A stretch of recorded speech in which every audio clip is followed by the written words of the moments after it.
और आइनी शिकंजा जो है वो उधर गया, एहतसाब का शिकंजा कराची की तरफ, बिलावल हाउस की तरफ। तो पीपल्स पार्टी ने बहुत ज़्यादा रिएक्ट किया। उन्होंने किस अंदाज में रिएक्ट किया वो ज़रा सुनिए पहले। असल इशू मुझ तो मेरे को अब समझ आ रही है कि ये 18th अमेंडमेंट का झगड़ा है, और 18th अमेंडमेंट में ये समझते नहीं कि मैं करना भी चाहूं तो बलूचिस्तान नहीं मानता, केपी नहीं मानता, पंजाब नहीं मानता, सिंध नहीं मानेगा। सबसे ज्यादा एडवांटेज उसका पंजाब को है। आपके यहाँ पैसा ज्यादा है इसलिए शहबाज साहब खर्च कर चुके हैं। हम पर दबाव इसलिए डाला जा रहा है, वो चाहते हैं कि 18वीं तरमीम खत्म करने में मैं इनका साथ दे दूं। इस्लामाबाद में पावर जरूरी क्यों है? पावर प्रोविंसेस के पास जरूरी होना चाहिए, पैसा प्रोविंसेस के पास होना चाहिए। भट्टी साहब, पैसा प्रोविंसेस के पास होना चाहिए, पावर जो है वो प्रोविंसेस के पास होनी चाहिए। ये है एक पंच लाइन जिसकी बुनियाद पे 18वीं तरमीम की गई, और जिसकी वजह से इनको ख़तरा है कि अगर 18वीं तरमीम पे क्वेश्चन उठाया गया और ख़ुदा न खास्ता अगर ये रिवर्स हुई इनके ख़्याल में, तो ये इनका जो सारा मामला है जो इन्होंने डिज़ाइन किया है वो नुकसानदेह इनके लिए अपने लिए होगा। क्योंकि भट्टी साहब, कोई भी तरमीम या कोई भी कानून बनाया तो जाता है आवाम की भलाई के लिए, आवाम की फलाह बहबूद के लिए, आवाम के फ़ायदे के लिए। लेकिन इस तरमीम में तो ये कह रहे हैं कि पैसा और पावर ये दो चीज़ें चाहिए। और आज सुप्रीम कोर्ट में जब ये हेयरिंग हुई भट्टी साहब, तो सुप्रीम कोर्ट में एक हैरान कुन चीज़ सामने आई, और उसमें रज़ा रब्बानी साहब जो इसके बहुत बड़े डिफेंडर हैं, उन्होंने ये कहा कि 18वीं तरमीम के खालिक कहा जाता है उनको, रज़ा रब्बानी साहब को 18वीं तरमीम के खालिक हैं। उन्होंने सुप्रीम कोर्ट में कहा कि तस्लीम करता हूँ तरमीम से पहले फ्लोर पर बहस नहीं हुई, कमेटियों में जो बहस हुई हमारे सामने नहीं आई। ये चीफ़ जस्टिस साहब ने उनसे पूछा। तो पहले तो इस इंकशाफ पे आप बताएं कि फ्लोर ऑफ द हाउस एक चीज़ आई नहीं, और ये 18वीं तरमीम कहाँ की गई, किसने फ़ैसला किया इतना बड़ा, और किसके पास ये इख्तियार था? इख्तियार तो पार्लियामेंट के पास था, पार्लियामेंटेरियंस के पास था, और उसके अलावा जो स्टेक होल्डर होते हैं उसमें दानिश्वर भी होते हैं, बाकी भी होते हैं, किसी के साथ कोई डिस्कशन नहीं की गई, और आज ये अदालत में तस्लीम किया गया है। भट्टी साहब, साबर साहब, गुजारिश ये है कि सेनेटर रज़ा रब्बानी साहब की गुफ्तगू के बाद मेरे दिन में भी 101 सवाल आ गए हैं। एक तरफ तो चारों सूबों की जंजीर पीपल्स पार्टी बेनज़ीर को कह दीजिए के जोड़ती है, भट्टो को ये क्रेडिट देते 73 का आइन बनाया है, और उसके बाद कई तरामीम हुई। तरामीम वक्त के साथ आवाम की फलाह बहबूद के लिए होती रहती हैं। ये कोई कुरान पाक तो नहीं है ना जिसमें ज़ेर ज़बर की तब्दीली नहीं हो सकती। 18वीं तरमीम से पहले 17वीं तरमीम हुई, 17वीं तरमीम के बाद 18वीं, उसके बाद भी तरामीम हुई। अगर उस तरामीम में कुछ ऐसा हुआ जिसका खुद जो असम्बली पास कर रही है उसको भी नहीं पता ये किस बेस पे तरामीम की गई, इसकी आर्गूमेंट कहाँ किए गए, इसके फ़वायद और नुकसानात की डिस्कशन कहाँ हुई, किसी को लूप में नहीं लिया गया, तो अगर उसमें तरमीम होती है और होती आवाम पाकिस्तान के लिए और पाकिस्तान की आवाम की बेहतरी के लिए, तो नुकसान क्या है? मेरा ख्याल है जो पीपल्स पार्टी प्रोपोगंडा कर रही है ना, करप्शन से बचना का एक बहाना है। दरअसल 18वीं तरमीम प्रोपोगंडा बिल्कुल बेसलेस है, हकायक से बरक्स है। ख़ुसूसन आज रज़ा रब्बानी साहब की गुफ्तगू के बाद अगर उस अमेंडमेंट में मुझे ये बता दे खुद सिंध की भी बेहतरी हो, पाकिस्तान की भी बेहतरी हो, पंजाब की भी हो, केपी भी हो, तो उसमें खर्च में क्या फ़ायदा है? अगर उसके हानी, उसके बानी जिसका क्रेडिट आपको देते हैं वो कह रहे हैं इस पर होने वाली गुफ्तगू से मैं खुद लाइलम हूँ, मेरे पास ही रिकॉर्ड कोई नहीं है, तो यार इसमें तो बहुत सारे सवाल उठ गए हैं आज साबिर साहब। फिर तो इसको लाजमी असेंबली में डिस्कस होना चाहिए, भट्टी साहब, इसकी जेर जबर डिस्कशन होनी चाहिए। भट्टी साहब, कि ये करवाया किसने था, उसके असल मकासद क्या थे? क्या वो पाकिस्तान को तो नहीं कमजोर करना चाहते थे? क्या पाकिस्तान के किसी अहम उदारे को नुकसान तो नहीं पहुंचाना चाह रहे थे? बिल्कुल सही बात, मैं उसी तरफ आ रहा हूँ। आज सुप्रीम कोर्ट में जो हेयरिंग हुई, पहले मैं वो ज़रा सुनवा दूँ ताकि मज़ीद सिचुएशन क्लियर हो जाए। चीफ जस्टिस ऑफ पाकिस्तान ने कहा जी कानून साजी इख्तियार पार्लियामेंट के पास है, बिलाशुबा इसमें कोई शक नहीं है। 18वीं तरमीम का मामला देखते हुए बड़ी मुश्किल हुई। चीफ जस्टिस के रिमार्क्स। दुनिया भर में कानून साजी से पहले मामले को शेयर किया जाता है, बग़ैर किसी बहस के तरमीम कर दी जाती है। ये हमारे यहाँ हुआ भट्टी साहब।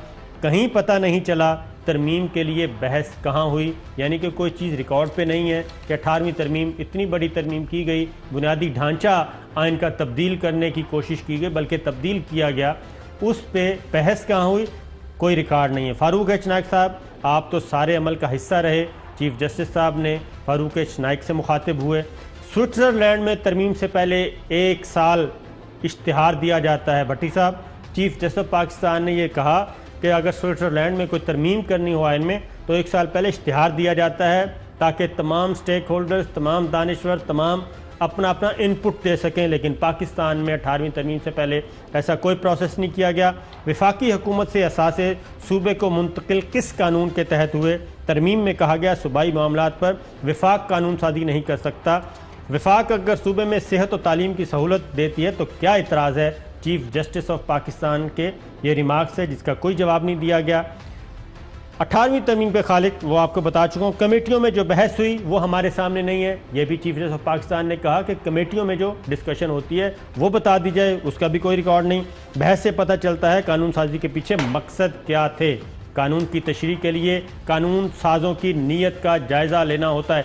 ये भट्टी साहब बहुत इंपॉर्टेंट चीज़ है कि कोई भी तरमीम आप करते हैं, कोई भी कानून बनाते हैं, उसके अगराज़ व मकासद बयान किए जाते हैं प्रीएम्बल में, इफ्तिताइये में, इब्तदाइये में, कि जनाब ये आइन में तरमीम इसलिए की जा रही है, ये मकासद हैं, ये हमारी गर्ज़ व गायत है।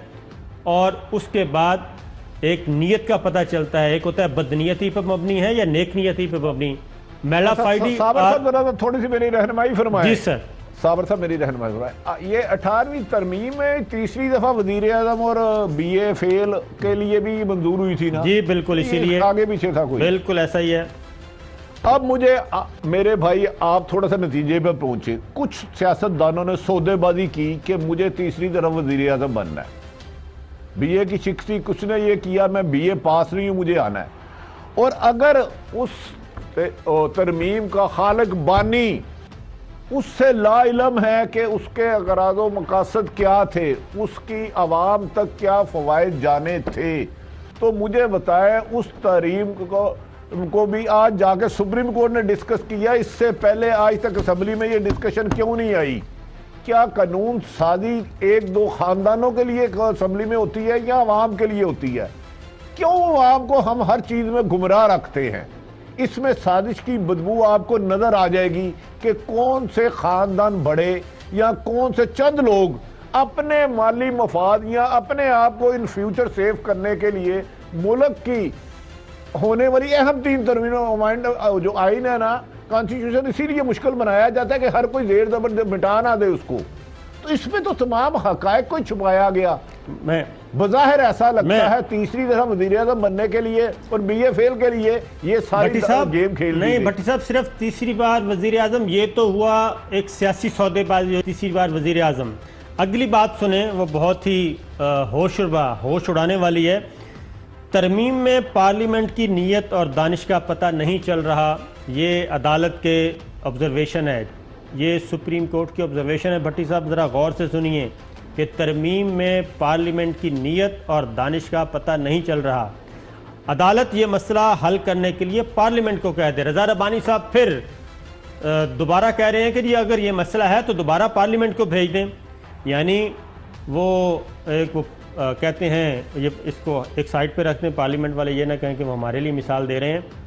वो एक इंसाफ करवाना था, अदरक की एक थी, पनीर का एक टुकड़ा था, तो किसी ने कहा था कि बंदर से इंसाफ करवा लें। वो आखिर में पनीर का टुकड़ा पूरा करता करता सारा खुद ही खा गया था। तो अब ये कह रहे हैं कि वापस पार्लियामेंट को भेज दें। 18वीं तरमीम पार्लियामेंट ने 18वीं तरमीम करके पार्लियामेंट ने अपना काम कर दिया। ये जस्टिस एजाजुल एहसन साहब ने कहा। भट्टी साहब, जस्टिस एजाजुल एहसन साहब ने कहा कि 18वीं तरमीम करके पार्लियामेंट ने अपना काम कर दिया। अब 18वीं तरमीम की तशरीह अदालत का काम है। ज़रा गौर से सुनिए। अब 18वीं तरमीम की तशरीह अदालत का काम है। ये मामला दोबारा पार्लियामेंट को नहीं भेज रहे, कानून की तशरीह वो है जो सुप्रीम कोर्ट कहेगी।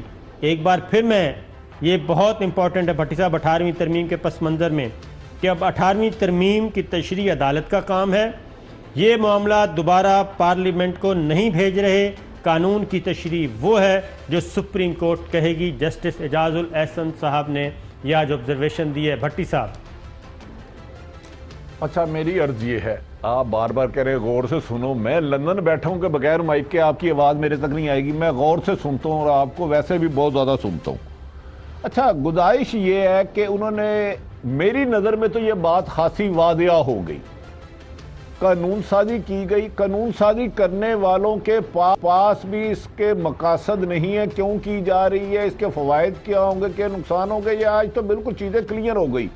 और जिन दो पार्टियों ने की है वही असम्बली में बैठे हैं, कह रहे दोबारा उनके पास भेज दो। मैंने तो शुरू से ये सुना है, साबर साहब मेरी रहनुमाई करे, कानून साजी यकीनन पार्लियामेंट का हक है, यकीनन पार्लियामेंट का हक है, यकीनन, लेकिन उसकी तशरीह हमेशा सुप्रीम कोर्ट ही करती है। मेरा ख्याल है इस केस का फैसला, इस तरमीम का फैसला अगर पार्लियामेंट में गया तो फिर चंद मुफाद परस्त इसको अपनी मर्जी से खेलेंगे। इसका अगर सुप्रीम कोर्ट तशरीह कर दे, और ताकि सुप्रीम कोर्ट ने देखना होता है पाकिस्तान और पाकिस्तान की आवाम का फायदा और कानून और आइन के मुताबिक, तो मेरे ख्याल में जैसे सुप्रीम कोर्ट को पार्लियामेंट में नहीं भेजना चाहिए। आप क्या समझते हैं साहब, क्या समझते हैं? भट्टी साहब, एक चीज मैं बता दूं कि पार्लियामेंट के पास बिलाशुबा इख्तियार है, लेकिन पार्लियामेंट फंडामेंटल से बाहर नहीं जा सकती। जो आइन का बुनियादी ढांचा है उससे बाहर नहीं जा सकती, और अगर वो जाएगी तो सुप्रीम कोर्ट के पास मुकम्मल इख्तियार है कि वो किसी एक्ट ऑफ पार्लियामेंट को या ऐसी किसी तरमीम को उड़ा के बाहर फेंक दे। ये इख्तियार सुप्रीम कोर्ट को इसी आईन पाकिस्तान ने दिया है। एक बात। दूसरी बात, जो अगराज़ो मकासद बयान नहीं किए जा रहे, वो अगराज़ो मकासद क्या थे भट्टी साहब? पहले तो असफंदियार वली साहब का एक शॉर्ट सुन लीजिए, फिर हम भी आप अपनी इंफॉर्मेशन की बुनियाद पे कहेंगे असल मामला क्या था, ज़रा सुनवाइएगा जी। तो इनके पास 2/3 अक्सरियत नहीं बनती, ना कौमी असम्बली में ना सेनेट में, कि ये 8वीं तरमीम को ख़त्म करे। लेकिन ये जो इक़दाम हो रहे हैं ये बिल्कुल मुनाफी हैं 18वीं तरमीम के। 18th अमेंडमेंट में तालीम जो है ये सूबे का है, सूबे का महकमा है, मरकज़ वहाँ से जी हुक्म सादर करती है कि ये निसाब होगा। बाबा इख्तियार मेरा है, मेरा घर है, मुझे फैसला करने दो, मेरा कौन सा निसाब मुझे अच्छा लगता है, कौन सा नहीं लगता। ये देखें भट्टी साहब, ये हैं वो अवामिल, वो मकासद जो पीछे नज़र आ रहे हैं। आज जनाब असफंदियार वली खान साहब भी आ गए, जिनके वालिद साहब ने पाकिस्तान में दफन होना पसंद नहीं किया। वो ये कह रहे हैं कि ये मेरा घर है, ये पाकिस्तानियों का घर है। असफंदियार वली साहब, ये पाकिस्तानियों का घर है, और पूरी दुनिया में एक मुल्क भी ऐसा नहीं है जिसमें तालीम सूबे को और सूबे की भी एक नेशनलिस्ट जमात को दे दिया जाए इख्तियार कि जनाब आप इसको आके लेके चलें। मैं अर्ज करूं, मुझे इजाजत दे दें आप जी। देखिए, उनके वालिद साहब के आप किस्से तो यहाँ बड़े सुनेंगे, लेकिन उनकी कब्र लाहद उनकी यहाँ नहीं सुनेंगे, लेकिन ये उनकी अपनी मर्जी है। गुजारिश ये है कि वो खुद फरमा रहे हैं कि पार्लियामेंट, तो पार्लियामेंट आप MNA का इलेक्शन लड़े थे, जो फेडरल में है वो भी तो सारे पाकिस्तानी है, सूबे में है वो भी पाकिस्तानी है। लेकिन कानून साजी आपने वो करना होती है कि जो मरकज से सारे सूबों में मसावी हकूक तस्लीम करे। ये तो सूबाइयत की अजीब सी दलील दे रहे हैं असफंदियार वली साहब, जो बज़ाहिर लग रहा है, जो आप इशारा कर रहे हैं कि ये कुछ ताकतों ने मिल के पार्लियामेंट को ही गुमराह करके वो तरमीम करवा ली, जिसको तरमीम करने वालों को भी पता नहीं था इसके मकासद क्या हैं। इसमें तो बड़ी चीजें क्लियर आ गई है। आपसे मैंने एक सवाल किया था, मेरे ख्याल में तो इसको सुप्रीम कोर्ट को फैसला करना चाहिए, इसकी तशरीह करनी है जो पार्लियामेंट आइन और कानून के मुताबिक है। अगर पार्लियामेंट के पास जाती है तो फिर शायद हकायक मजीद सामने ना आ सके। आप क्या समझते हैं? एक ब्रेक के बाद भट्टी साहब इंशाल्लाह इस पर डिस्कस करेंगे कि हम समझते हैं, बताएंगे एक ब्रेक के बाद।